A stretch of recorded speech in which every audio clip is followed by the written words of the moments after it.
Hello friends, నమస్తే. Welcome back to సంస్కృతి recipes.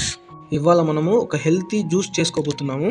సీజన్లతో సంబంధం లేకుండా మనకు దొరికే పండ్లలో దానిమ్మ పండు కూడా ఒకటి. ఒక లేట్ చేయకుండా రెసిపీని స్టార్ట్ చేద్దాం. ఇప్పుడు నేను ఒక దానిమ్మతో జ్యూస్ చేస్తున్నాను. ముందుగా తొక్క తీసేసి గింజలు తీసుకొని ఒక బౌల్లో వేసుకుందాం.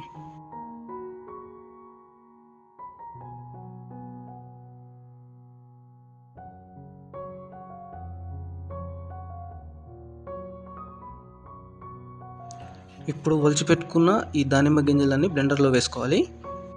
అలాగే కాచి చల్లార్చిన పాలు ఒక 200 ml వరకు వేసుకోవాలి. మీరు కావాలంటే పచ్చిపాలు కూడా వేసుకోవచ్చు. 2 స్పూన్స్ వరకు హనీ కూడా వేసుకొని 5 minutes వరకు స్మూత్గా బ్లెండ్ చేసుకోవాలి. మీకు కావాలనుకుంటే షుగర్ కూడా వేసుకోవచ్చు. షుగర్ ఇష్టపడిన వాళ్ళు హనీ వేసుకోండి. ఈ పొమోగ్రానేట్ జ్యూస్లో చాలా హెల్త్ బెనిఫిట్స్ ఉన్నాయి.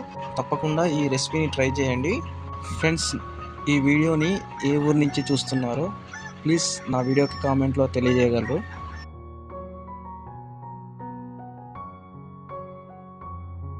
ఇలా బ్లెండ్ చేసుకున్న జ్యూస్ని స్ట్రెయినర్ తీసుకొని బాగా వడగట్టుకోవాలి. నీట్గా గింజలు తీసేసుకొని సర్వ్ చేసుకోవాలి.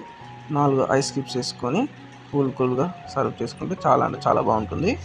గుండె పనితీరును మెరుగుపరచడం దగ్గర నుంచి రోగ నిరోధక శక్తిని పెంచే వరకు దానిమ్మ పండు మనకు చేసే మేలు అంతా ఇంత కాదు. తప్పకుండా వారానికి ఒకసారైనా ఈ దానిమ్మ రసం చేసుకొని తాగండి, ఆరోగ్యంగా ఉండండి. వీడియో నచ్చినట్టయితే లైక్ చేయండి, కామెంట్ చేయండి, సబ్స్క్రైబ్ చేసుకోవడం మాత్రం మర్చిపోకండి. Thank you.